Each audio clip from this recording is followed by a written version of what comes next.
Thank you, Roy. We appreciate you. We're thrilled at this time to bring up a very, very special guest. Melanie Parker is the Chief Diversity Officer. Roy, you forgot your phone, my brother. You might need that phone, Roy. I'm going to redo this intro, even though we're live. Our good friend Melanie Parker, who is at Google, and she is the Chief Diversity Officer there, is joining us to talk about this very, very special occasion and some of the great things they have going on to make an impact in the community at Google. Hi, Melanie. Hi. And I love your dress. It's beautiful. Thank you. How are you feeling? I'm feeling great. I'm excited about tonight, excited about all the Black excellence all around us. So it's a great night. Yes, it is. Well, we're happy to have you. I think one thing, sorry, Andrew, if you had a question, I'll ask it quickly. A lot of people, we hear Chief Diversity Officer all the time, but I think so many people out there don't always know exactly what a Chief Diversity Officer does. Tell us what your role is exactly, tangibly at Google. So my role at Google, I've been in my role for 5 years, so I know there's a meme out there. 5 years I've been in my role at Google. But what I do, I look after Google's internal workforce, and that is to make sure that people not just feel like they belong, but feel that they can bring all of who they are in the workplace. And that's not just, heart and head. That's really about, I'm looking after how we're hiring, how we're promoting, how we're providing developmental assignments. I'm looking at who's leaving, and are they leaving at, the same rate across communities? Are they looking at different rates? And then I'm looking after who's coming into Google over the next 10 to 15 years, and what programs do we need to have externally? What does our creator base look like? What is our user base? We have over 1 billion users.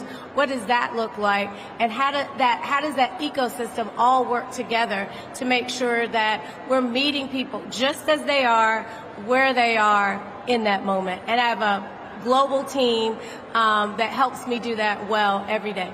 Melanie, speaking of some of the impact that you all are making, you all had quite the event recently during this conference, Changemakers. Talk about how important it is to invest and support some of those folks outside. You talked about your role inside, but what's your impact on the outside as well? Externally, our goal is to build sustainable equity, not just internally, as you said, Angela, but externally as well. So Changemakers allows us to give voice often to a community that may not have voice. What we typically find when we look at Black and brown voices is that you're either hyper visible or you're invisible, and in between that's a whole lot of stress.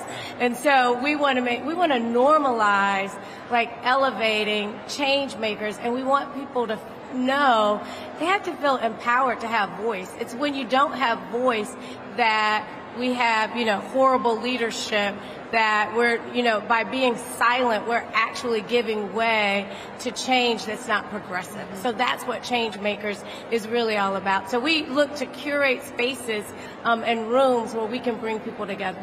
Yeah. Melanie, a lot of, at least as of late, there's been quite a political attack on diversity, inclusion, what it means to have diverse workforces.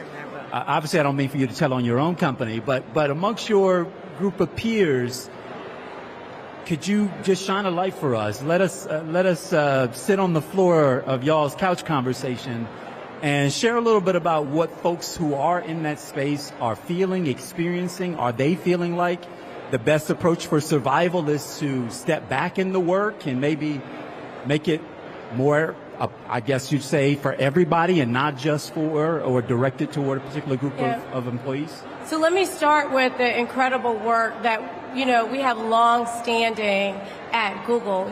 So we've long been committed to diversity, equity, and inclusion, and we're leaders and we're learners, and we do both transparently.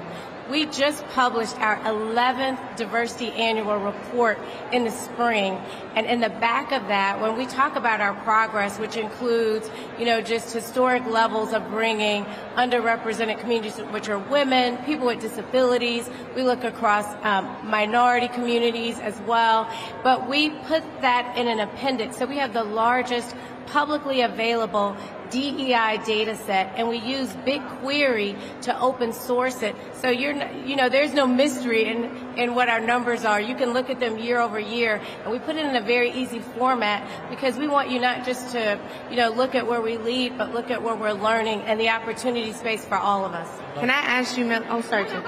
Can I ask you, we have witnessed this massive pulling back of DEI efforts, and here we are at this Congressional Black Caucus Foundation. You look out here, you see a sea of beautiful blackness, but for some reason, our blackness is treated as inherently violent and criminal on the outside. So we got this push forward in 2020 and this severe retraction since then. How have you been able, personally and professionally, Melanie, because you're such a leader, you are always a shining example. Even today, like, you have this glow, that's her all the time. It's not makeup, y'all, this is literally her. I want you to talk briefly about how you were able to sustain and in fact grow through that retraction. Well, I'm not surprised by some of the things that we see, because whenever we have progress, we have people who are looking at how do you get to that progress, and so that's what we see. How I stay focused and how I encourage others, look at the data. What does your data say? Like, we're data informed, and one of the things I say is, like, I exist and my organization exists to close gaps. And how am I going to find those gaps? I'm going to look at the data. So I'm not disheartened by looking to my left or my right. I'm really looking forward, and where do I need to continue to close those gaps, make that progress, and really meet people where they are. And people really need us to continue to create safe spaces to bring them together. Melanie, I'm interrupting for 2 seconds. My parents are here. Please, Mama and Papa Rye are don't go that also way. staples here at the Congressional Black Caucus. Have to give them their tickets. Legislative conference, and they're looking for their tickets for dinner. So we would be remiss if we did not have Papa Rye come by. Come by and get on the mic, Papa Rye. This is what he's going to... Y'all, I just want you to know this is what my dad's going to do. He's not going to follow directions. Her dad all the time. He might be related to Andrew. Go have a seat. Dad, come this way, You are Daddy. in front of the camera. Come this way, Dad. Come this way. Would you like? And look at Angela's beautiful mom. Mama Rye and Papa Rye are here. You're on camera. You look beautiful. You look so beautiful tonight. You look gorgeous. We're in the middle of an interview. We're live, and we love you so much. much. Wanted to have a cameo from Mama and Papa Rye. Say hi to everybody. We can't go back. That's right. That's right. That's right. Simple, Let Mama Rye say Okay, something. I just want to remind everyone that this is a nonpartisan conference. We're not going back. I love it. In case anybody wanted to know why I'm so hard-headed. Thank you all so much for being here. It's a pleasure. Perfect. You're going to stay on set. Okay. Perfect. Thank you, Mama Mama Rye. and Papa Rye. We love you. We'll see you inside at the dinner. I love it. Melanie, we had to, she had to get her parents their tickets. So we I have don't 4 generations of women that live in my house, from 1.5-year-old granddaughter to my 87-year-old mother. Wow. This is like This being is a at grandmother, home. y'all. Welcome home. This is when you say They're that. like, what are the rules? Right. But it's funny you say that, because you look gorgeous, and we have beautiful grandmothers in our community, of course, but I'm always bringing up when Donald Trump said, well, I thought, he was talking about Vice President Harris, I thought she was a lot younger. Turns out she's 60. Like, he's going to learn a whole lot about how black women show up in this country physically and literally. Yes. I want to jump in and ask a quick policy question, if I could, because something that that I have a personal interest in is AI. And I'm curious how Google might navigate the changing AI, particularly through the lens of diversity when it comes to black folks. And I know we've got some other guests waiting by, and I know you got to get to the dinner. So that's a quick question before we let you go. So really, our goal here is to build sustainable equity. That's the same thing that we want to do with AI. And so, we want to move responsibly. And sometimes that means you don't move as fast as you're looking at that responsibly. And we're looking, particularly when you look at like black community and brown communities and other underrepresented groups, we know there are 2 sides to a coin. One, do no harm. And the other side of that is leave no community behind. Mm-hmm. So we've developed a set of AI principles. A part of those principles is ensuring, the ethical responsibility that we have.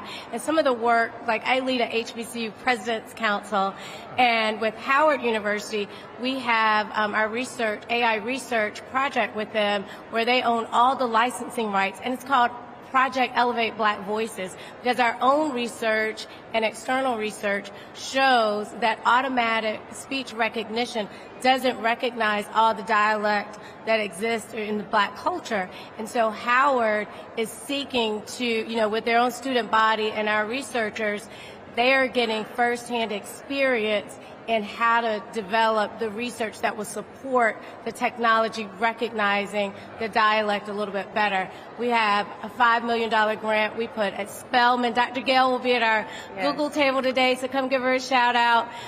But those are the types of things that we're doing on that front. And lastly, I'll say we worked with the Divine Nine, the Links Incorporated, and Dress for Success to really train 100,000 Black women. Wow. But of course, our community, we've now trained over 200,000 Black women. Wow. We're still going strong. Delta Sigma Theta has been out in front, really, embracing and taking this technology out to the communities that they serve. And so we're really proud of the effort. I love We that. love it. Thank you Thank you. so much, Thank Melanie. you. We are so grateful to have you. Enjoy the dinner. This is my favorite time of the year.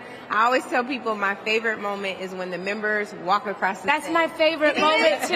And last night I saw Representative Jasmine Crockett, and I said, I'm going to be so excited to see you and the other freshman representatives walk across that stage. Yes. Thank you for having me. Thank you, Melanie. Thank It's our you. honor. Thank you for partnering with us. It's my 24th CBC. I just thought about that. Gosh. 24 years. Congratulations. Yeah.